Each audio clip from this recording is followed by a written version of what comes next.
Ladies and gentlemen, you know what time this is. This is the front lawn staple ritual time. If you're a front lawn faithful, you know the drill. For those of you who've come here for the first time, let me tell you what I do. I'll come to the center of the stage. It's hot, it's sunny. We're all low on energy, but I think we can all feed off each other. So I'll come to the center and wish you guys a big namaskar. And the only thing I expect in return is that you say the namaskar back to me with all the energy you can muster. All right, at this moment in time. I hope everybody's had their lunch. So let's try this. Namaskar.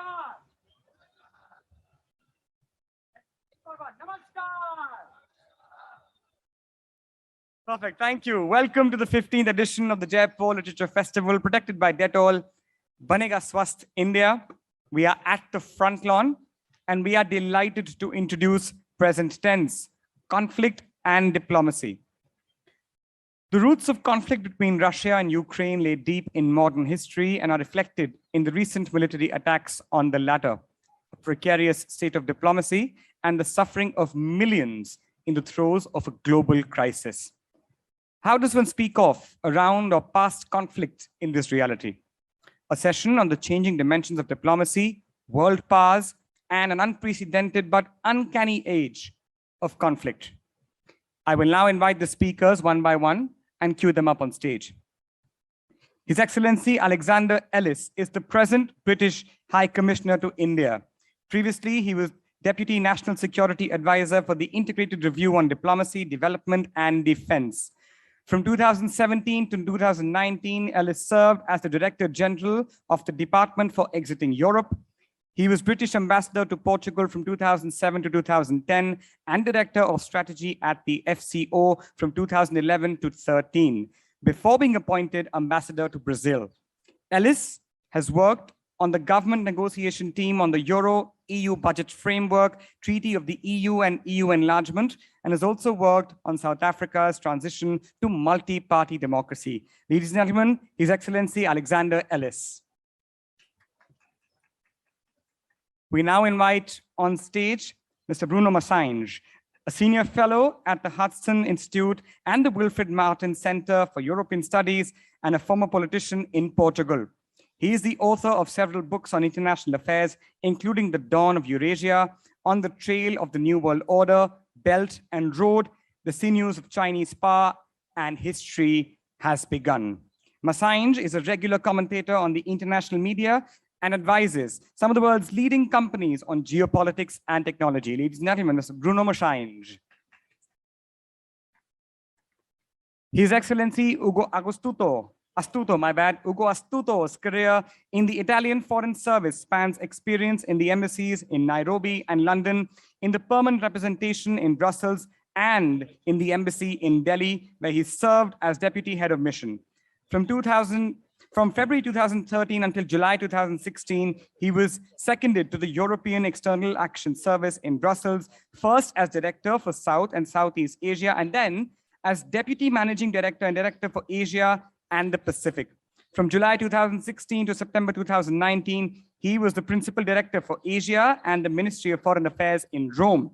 Astuto is the Ambassador of the European Union to India since October 2019. Ladies and gentlemen, His Excellency Ugo Astuto.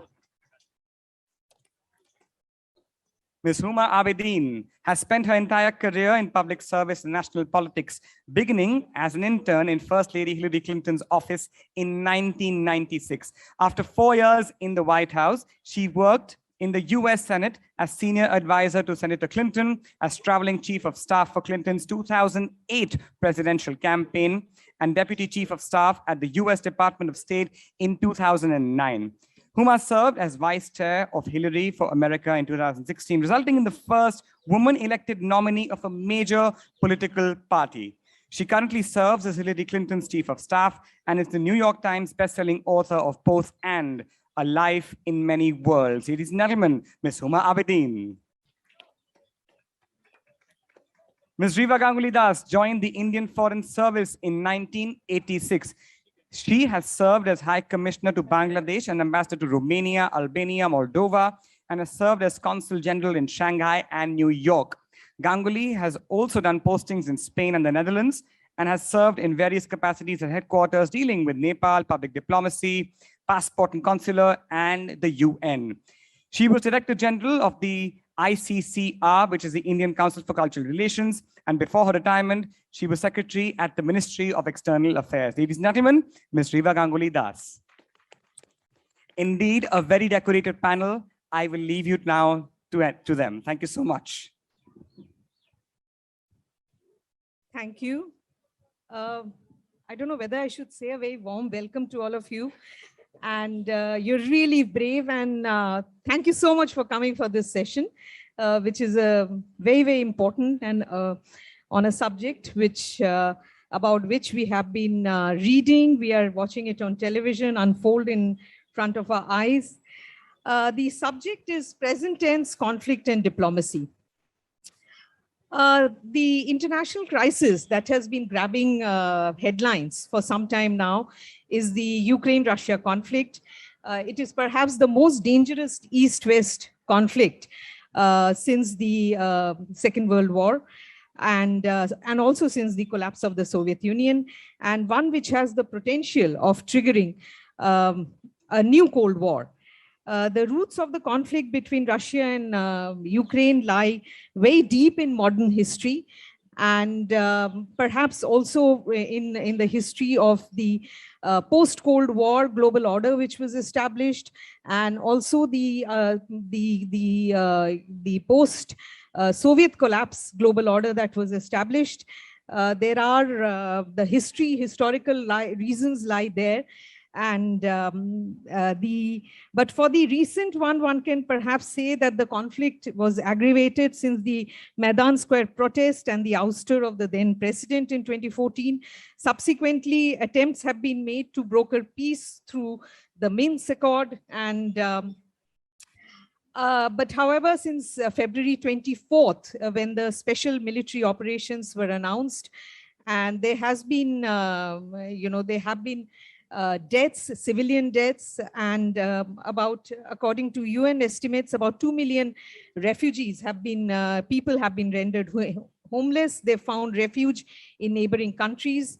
A stringent set of sanctions have been put in place on Russia, and we are, there is definitely sanctions take a lot of time to get fully implemented. These are not UN-backed sanctions, but we know that, just when the global world was recovering from 2 years of COVID, these sanctions can have a very grave impact on global economy once again.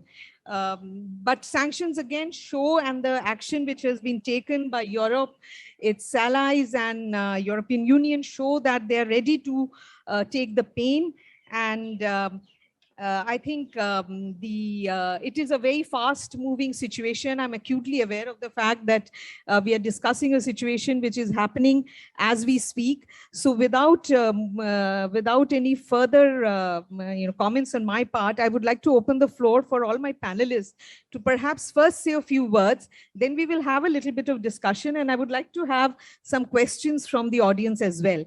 Maybe start with you, Alex, and I mean, you definitely, we would like to know a little bit about how UK is looking at the post-Ukraine European security architecture, which is definitely going to undergo a lot of change. And now that UK is not part of the European Union. And also a little bit about the refugee issue, because it's becoming a little bit of a issue, I believe, in the UK. Over to you, Alex. Thanks very much, and hello everyone, and congratulations for staying in the shade. As set up in a Spanish bullfight, there's the Sol and the Sombra seats, and I think you're in the right seats over there. Really, excuse me for doing this, but special operations, as in the famous Tolstoy novel Special Operations and Peace, I think we're talking about here. This is an invasion by an autocracy of a democracy for kind of really absolutely no justifiable reason at all. And that's what it is. And I think we kind of had to accept. It's a big test of the imagination, because there hasn't been one of those for a while, but it's happening. And I guess the question for all of us is, what do you do about it? What do you do when an autocracy invades its neighbor and takes it over. I mean, if you want to get into the kind of tragicomedy of it, look at this statement made, I think in Mariupol, to describe the new Citizens Committee, which will appear to replace the elected mayor. And one of the many ironies of history is that the approach by Putin to Ukraine is very, very similar to that of some of the czars and that of Stalin. It's kind of pretty much the same playbook. But there we go. So what do? I think the judgment is from UK and many others, you stop short of direct fighting. Ukraine is not a member of NATO. That was an agonizing decision. You know, others have been more involved with those very, very difficult decisions about how far and fast you go. But you do a lot short of that. Now, the UK, and I think one or two others, has been training the Ukrainian army since 2015, really since the events of 2014. And now we're supplying with many others anti-tank missiles and stuff like that. So you're trying to constrain the military options of Putin. And let's face it, it is not going well for Putin. Yeah, this was supposed to be over in 72 hours and you present a fait accompli. We're now in a completely different situation. And then how far do you go? You're right to say, Riva, that the sanctions will hit our own economies quite a lot, particularly in Europe. But that is what I think you've got to do to kind of constrain and change the behavior. Ultimately, what you're trying to do is to do what the Indian permanent representative in the UN said, which is to respect territorial integrity, sovereignty, and the UN Charter. And I guess just two other points I'd make. One, those principles are of relevance, I would think, to every country in the world, because Russia is not the only country which is considering what it does in terms of territorial control. So it has echoes everywhere. Secondly, there's quite a lot of conversation, including here in India, about, well, is this just about the white people? Do they care about that now? Blah, blah, blah, blah. I guess I would just say, one, this is the first kind of external invasion of this kind that's been for a long time in the continent of Europe. And secondly, one of the worst recorded crimes of humanity gets done in this area. And it has tremendous resonance. Cities like Lviv, the history of Lviv is the history of the awful European 20th century. I mean, about as bad as it gets. And so that's why I think it has a special resonance. So you do all the stuff we're trying to do, but in the end, you're trying to constrain Putin's options to show that this isn't going to succeed. And that is going to take a long time. And I'm afraid we're only at the start of what will be a long process, I think. Thank you, Alex. May I request Bruno to say a few words, and especially if you could also give a little bit of the idea of the Ukrainian perspective, because we've been hearing, the voices from Ukraine certainly say that not enough is being done. And, there is this perception that they've been left out there to fend for themselves. So. Thank you. So I was in Kiev for 2 weeks until 2 days before the war started. And let me tell you a little bit of what I saw there. Perhaps the audience thinks that what's happening there is a big confrontation between the West and Russia, geopolitical confrontation, and that countries like India and China should perhaps stay neutral, or in some cases, a little more sympathetic to Russia. That's not what I saw in Kiev. What I saw in Kiev was a people coming together in great courage and great bravery to defend themselves and to defend their country against a foreign tyrant. That's what's happening there. Enormous signs of bravery. My last days in Kiev, I was walking on the beach in the river, in the Dnieper River, and there were people playing volleyball, bare-chested, even though it was 3 degrees, not like here. But then there were groups of citizens, like all of us, university students, people that have never carried a gun, and they were organized in a semicircle around an instructor, learning for the first time how to carry a gun so they could defend their country against the invaders. I met a member of parliament that told me in the middle of a very amusing and fun conversation that she had already received a machine gun. She had the machine gun at home. And when the war started, and she had no doubts the war would start within a week, she would go to the barricades and defend her country. Imagine this audience here, that you are defending not just your life, but defending your country. Imagine you were in risk, not just of losing your life, but losing India. Not just of losing India, but losing India forever. This is what Ukrainians are doing. Why are they so brave? It's not because they are made of special stock. They are brave because this history goes back centuries. You know, sometimes I hear Ukraine is an American invention. Ukraine already existed as a nation centuries before America even existed. This is a story that goes back to the 11th century, that had a very strong flourishing during the Baroque age in the 17th century, then at the beginning of the 20th century. For 1,000 years, Ukraine has struggled to build a free and prosperous nation, something that Indians can very easily relate to. And this is the moment when everything comes to a head, where the country could disappear forever or could survive and prosper forever. For Ukrainians, it is, of course, extraordinary, the bravery they've been shown, but they're not being brave alone. They look around and they see many heroes that have fallen, even in the past 10 years. 14,000 were killed in the war in the East since 2014. They see many examples of heroism all around them.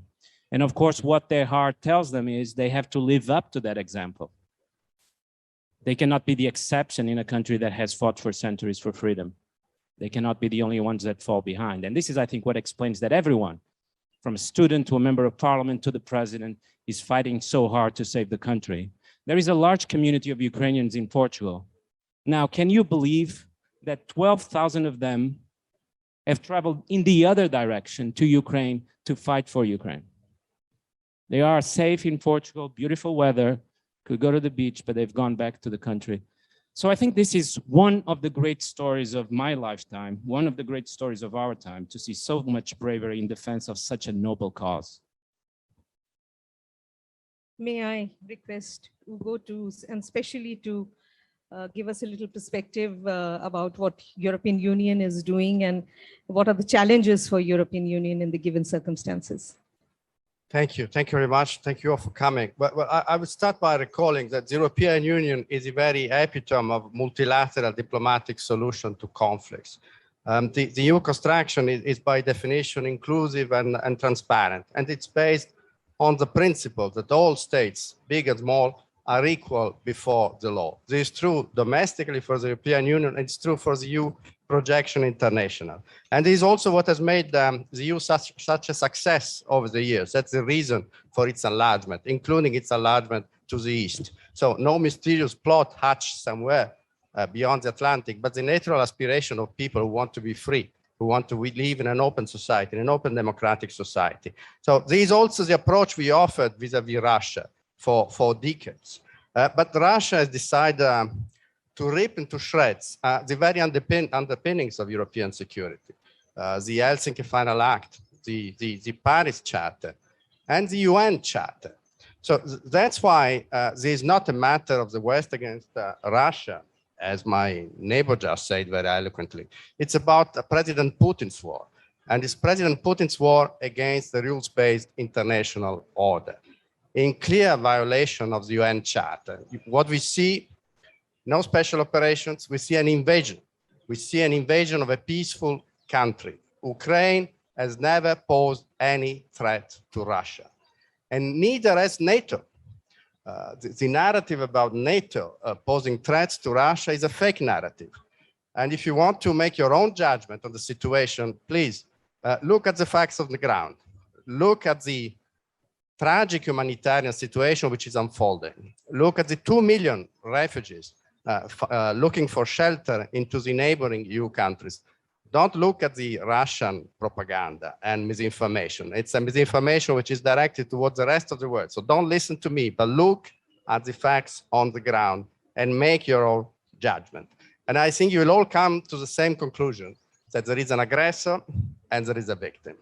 And that's why it was so important for all of us to react to this aggression, to react forcefully, with cohesion and determination. And that's what we have done.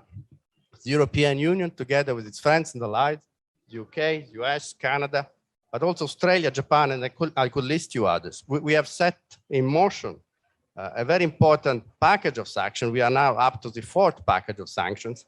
These sanctions are meant to make it difficult for President Putin to continue its aggression. That's why there are financial sanctions, political sanctions meant to isolate those responsible for this aggression, and then sanctions targeted to those people who took the decision, and we want them to be accountable for this decision, for this unprovoked and unjustified aggression. It's important that we collectively try to stop the aggression, because what is at stake is not just peace in Europe, it's also peace in Europe, but it's about international legality. It's about respect for international law, respect for the UN Charter. And that's why we have been looking for the support of our friends and partners around the world. We need to stop the war now. Russia needs to withdraw its forces unconditionally. Thank you. Huma, if you could speak a little bit about, Ambassador Ugo just mentioned that NATO poses no threat to Russia. NATO is at the heart and center of this conflict and this, the war between Russia and Ukraine. And we hear President Zelensky say every day that, why is there a no-fly zone? So what is, if you could explain a little bit about the NATO position and, the hesitation on the no-fly zone? I think that would be useful for the audience. Thank you. I was, first of all, I'm really honored to be on a panel with this very distinguished group of gentlemen, and I feel like I'm learning from them as I hear them speak, and also nodding very robustly as they speak. When I arrived here on Friday, I told Sanjoy that for many years, and I think some of you had shared yesterday, I am of Indian heritage, and for many years it was my dream to come to this festival. I didn't think I'd be an author, but I thought I'd be able to, come and present. And then that dream came true. What I did not imagine is that it would be 2 weeks of me not being able to sleep at night and checking my phone every hour, watching what's happening in Europe. And I am, I confess, a recovering politician / diplomat. I worked in public service for the last 25 years, and now I really am an author. But in terms of seeing from the outside, as I see so many of my colleagues in the United States government currently, who I've known and worked with for many years, I do, just to echo what Alex said, that this wasn't just an invasion. It was an attack on the rule of law, on democracy, and on freedom. And to be sitting in the largest democracy in the world, as somebody who, I did not grow up in a democracy, it really shakes you to your core. When you see that these are values that are being threatened. And as somebody who was involved in the United States elections in 2016 and almost all the ones before in the last 2 decades, we've certainly had our challenges with our own democracy. And in fact, Vladimir Putin, some would argue successfully, tried to affect our elections in 2016. So to try and deal with somebody whose entire focus has been about past glories. I mean, to the point Bruno made about history, we're such a young nation. It is one of the reasons I write, and I brought my son here. It is so important to understand history so we don't repeat those mistakes. So how are we now in this world where the pandemic didn't necessarily unite certain countries? It was a challenge in my own, but this invasion united, I would say, the broader Western world, certainly the United States, the UK, the EU, and NATO, and their allies. The number of, as Ugo just mentioned, packages about sanctions that have now been put in place, and maybe they'll take a little while for there to be pain.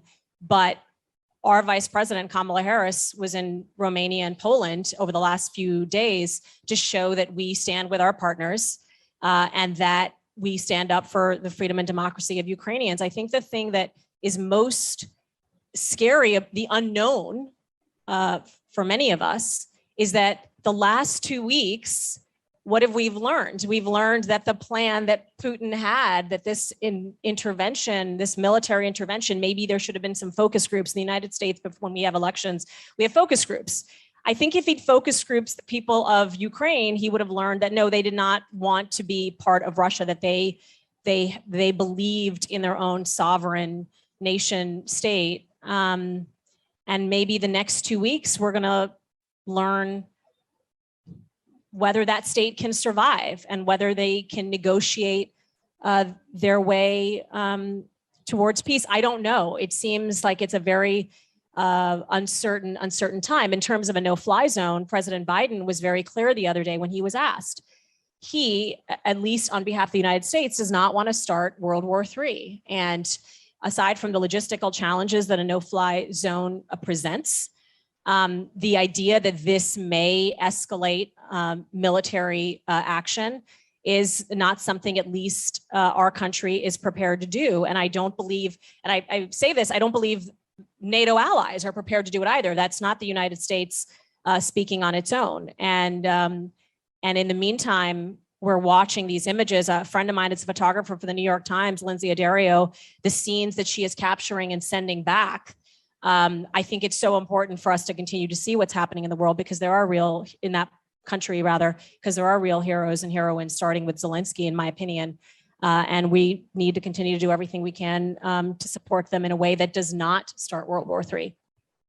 Thank you. Before I open the floor to questions, I just want to throw one question to all of you, whoever wants to take it. Do you think diplomacy has a chance, and do you think the talks which are going on have a chance of success? Bruno, would you like to take that? I mean, the answer on the whole has to be no.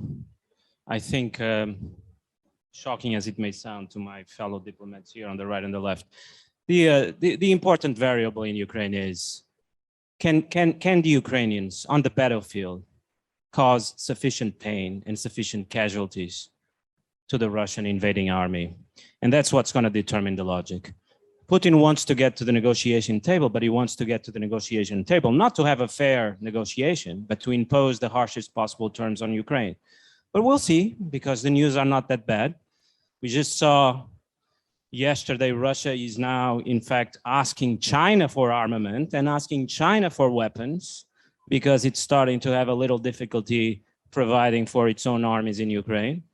And we may also find out that in the end, it's important if you have a big army and you have powerful armaments, but the courage of your people is also important. And the Russian invading army, it's all about one man alone in the Kremlin, can't even look to his soldiers in the face. And on the other side, you have a president that goes and have meals with the soldiers and visits them in the hospitals. And in war, that also matters. Thank you. I can open the floor for questions. Please introduce yourself, tell your name, and is there somebody who's passing microphones around? Okay, maybe we'll take the question to the gentleman in the pink shirt. Yeah.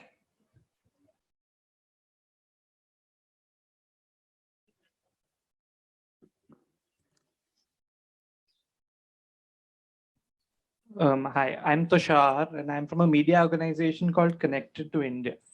Now, this question is to the entire panel, and it deals with US and European reaction to the situation in Ukraine.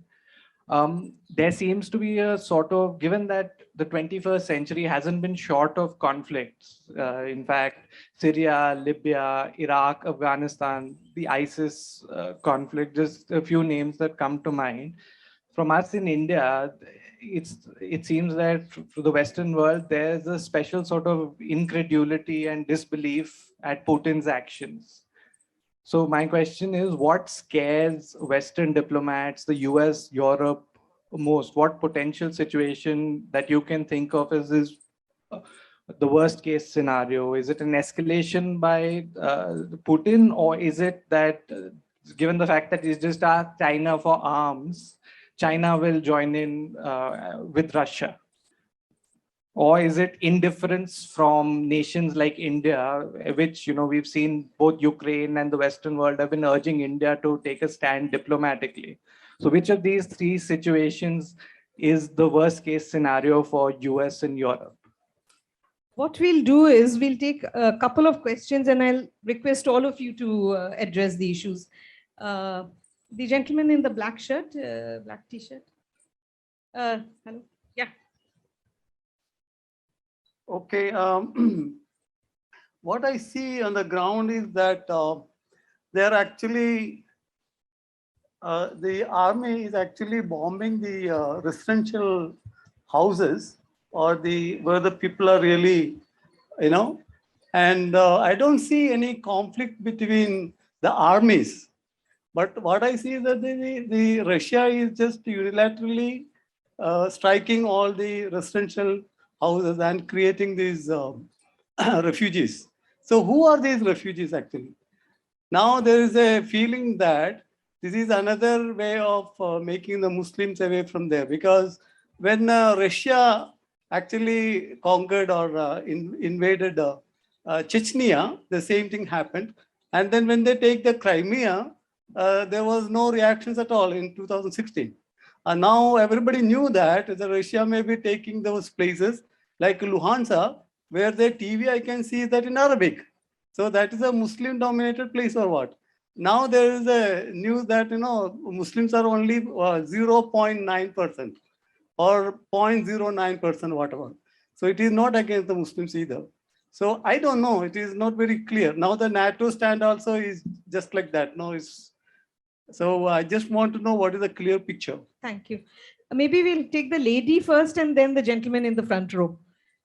Yeah, or maybe, yeah. There's only one lady asking questions. We have only 10 minutes to answer. I think I'll take the question on the front row and then we will go around because there's hardly any time. Yeah. Hi, my question is that when Ukraine got its independence in 1991, they had nuclear power. And 1996, they gave away, they denuclearized. How does that impact today? Like, what was the impact of denuclearization on the invasion today? Thank you. The gentleman in front, please, can you give the mic to front row? Yeah.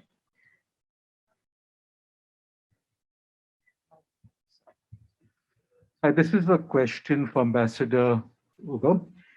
So this is Blaise Fernandez. I'm connected with Gateway House. Can the EU and India move away from being trading partners to more strategic partners, to more geopolitical partners? Look at what the US did by signing the US Communication Compatibility and Security Agreement that's in 2013.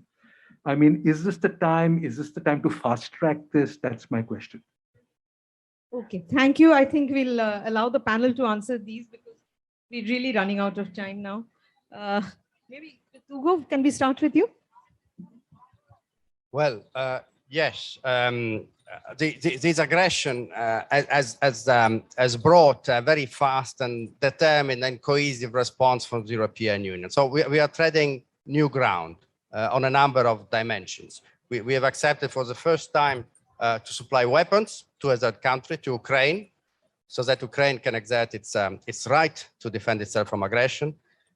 We are working in order to reduce our energy dependency. So we are working at the beginning of a much more cohesive energy policy. And we are also working on the defense dimension for the European Union.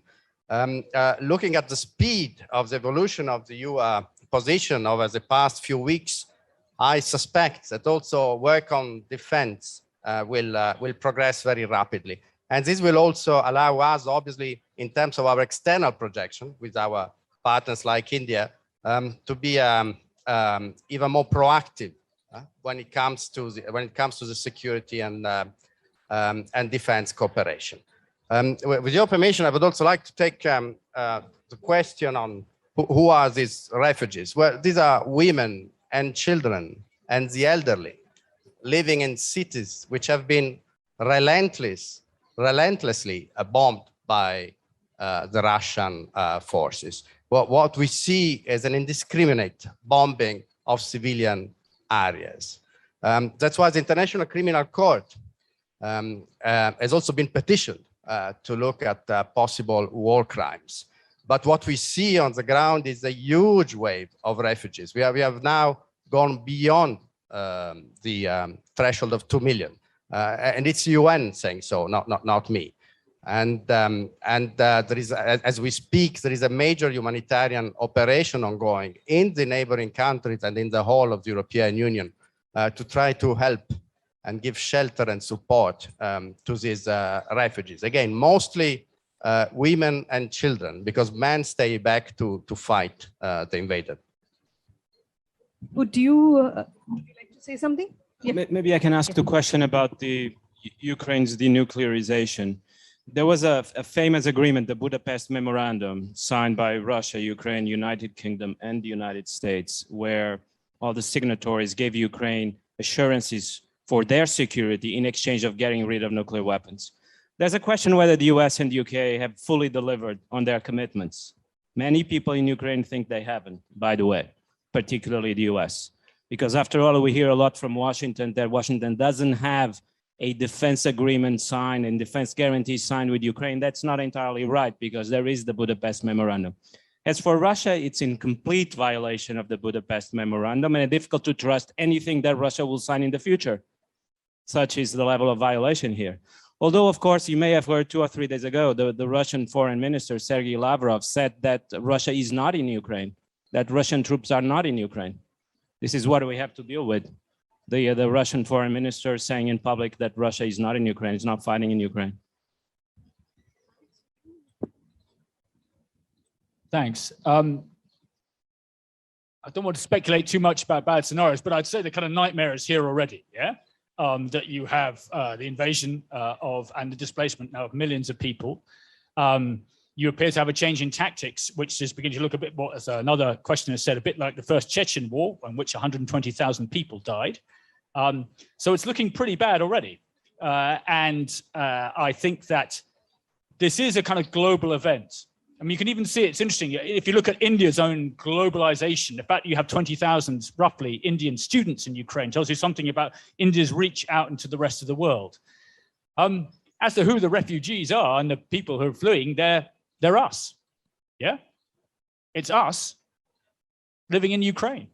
Anyone who can and is trying to get out. But it is incredible that you have people actually going from Portugal back, and that tells you the sense of the sense that this is about Ukraine as a nation. So it's not an entirely encouraging scenario, to put it mildly, which is why I think the cohesion of the rest of the world and how it tries to prevent further escalation, ultimately to find a way through, but you have to constrain Putin on the battlefield to be able to do that, which is what different countries in different ways are doing. Bruno's right to refer to the Budapest Accords, and we can argue forever what the UK's role should be. We are doing quite a lot in many areas, but there's one very clear violator of Ukraine's territory, and that's one of the signatories of that accord, which is Russia. Thank you. Maybe we'll take a few more questions. The youngsters here.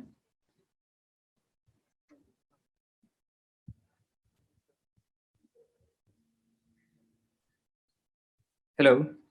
Hi. Good afternoon to everyone. So my question was mainly to the force of United States of America, that that we have seen there have been many unilateral sanctions imposed by United States majorly, and then a few other nations have also contributed to the sanctions that have been imposed on Russia. But as we have seen that Russia, one of the largest oil exporters of the world, and we are seeing that we are seeing Ukraine is also under heavy damage, not evidently being able to export anything which it used to.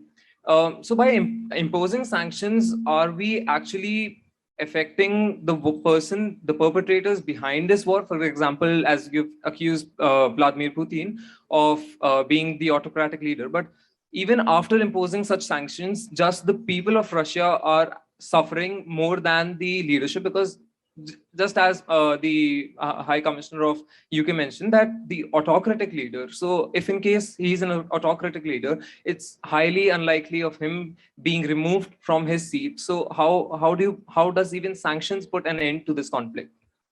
Thank you. Yeah. Hello, my name is Sahil Gera and I'm a high school student.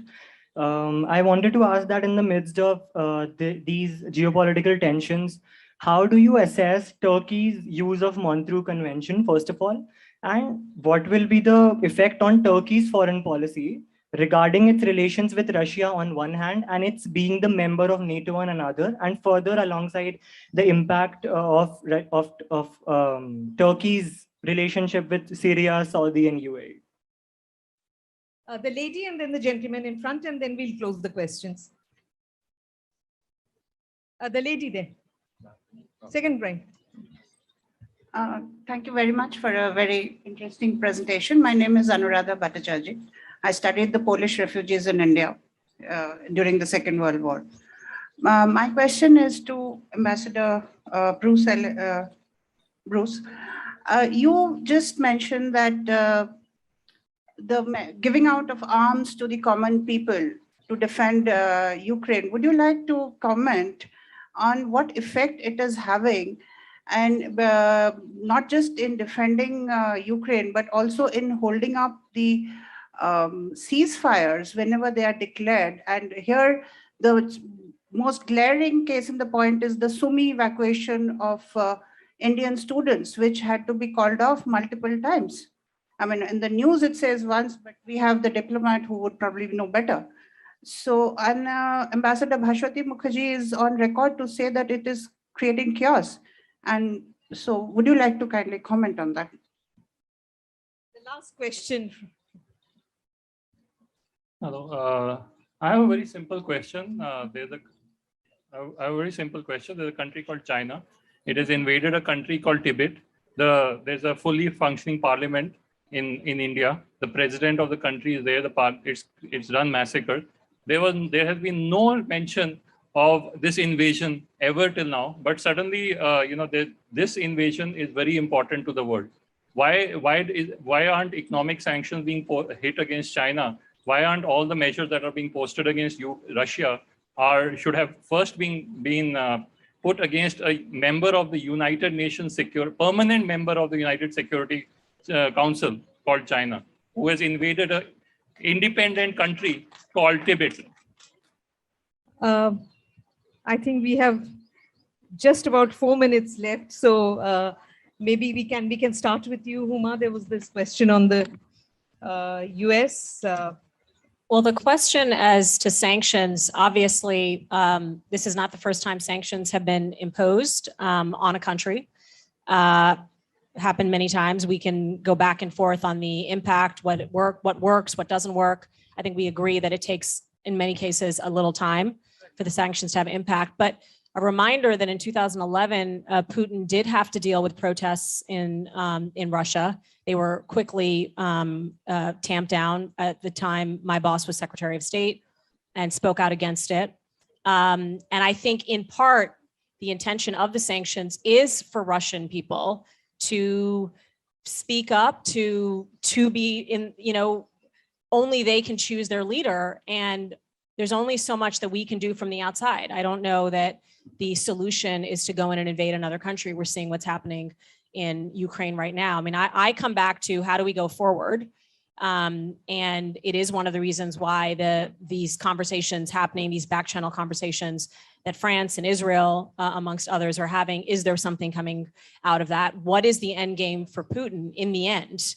How do you get him to a place where he's willing to come to an agreement with Ukraine that does not cause an increasing humanitarian crisis, of which is massive, as we've talked about forever.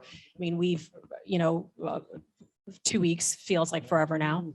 But the $100 million the United States has given in humanitarian assistance is in part to address literally this food emergency and the crisis that these refugees are going through. But that, to me, is the piece that we can argue or debate what happened in the past and what we've agreed to and what we haven't agreed to. And to the point that the gentlemen were making up here, the accords, the single basic point to those accords were that Ukraine was a sovereign nation state. It was understood. And Ukraine and Russia, weren't they the two founding members of the Soviet Union? So that very basic premise has been destroyed. And Sergei Lavrov, yes, has said that there is nothing, they have not invaded Ukraine. This idea of fake news, something that could not have existed 20 years ago, the capacity for a ruler and for leadership to essentially lie to their citizens is happening, and it's happening rather successfully. I'm sure you're watching on the news, relatives in Ukraine calling their relatives in Russia and their Russian relatives saying, what are you talking about? There's nothing, we have not invaded Ukraine. And until we address how to move forward in this world where this, in my opinion, cyber warfare is increasingly a problem, we're not going to get to a solution. So we have 3 sets of issues left: Turkey, the arming of common people, and China. Anybody wants to take anything on that?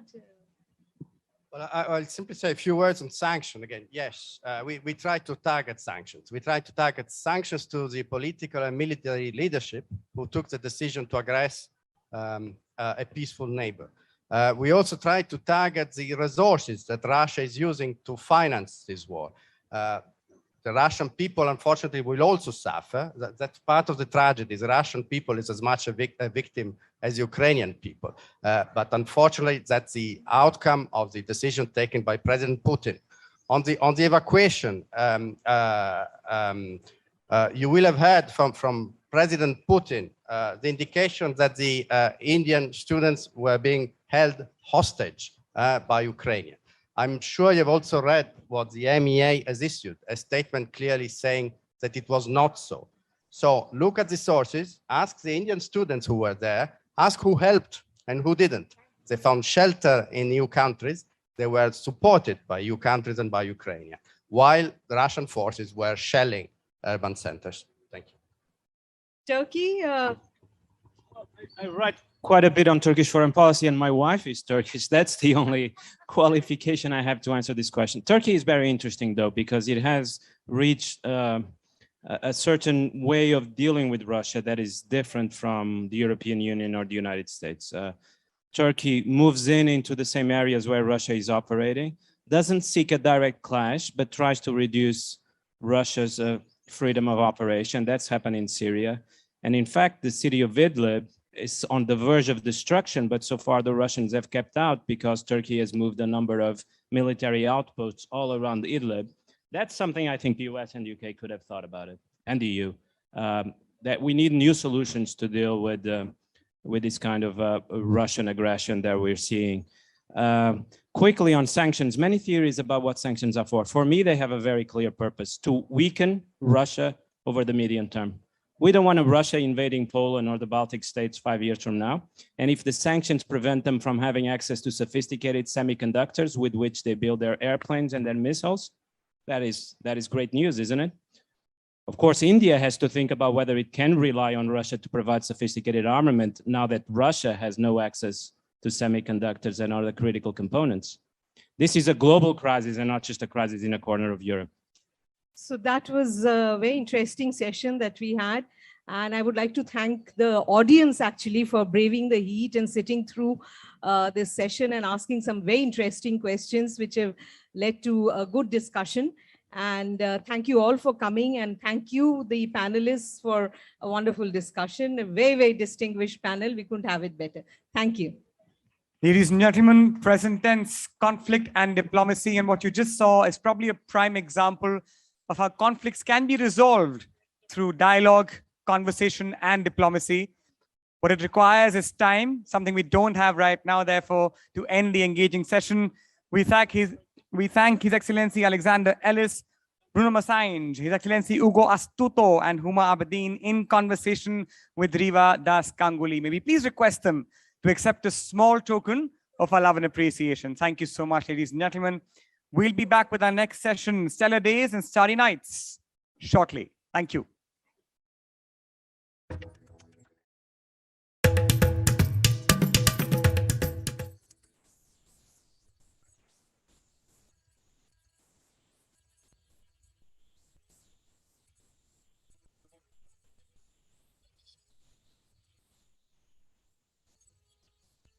Please note that Ms. Huma Abedin and Mr. Bruno Massage will be signing their books at the author book signing area behind front lawn, little cute yellow tent. So make your way there if you want to continue more conversation in a diplomatic manner. Thank you so much.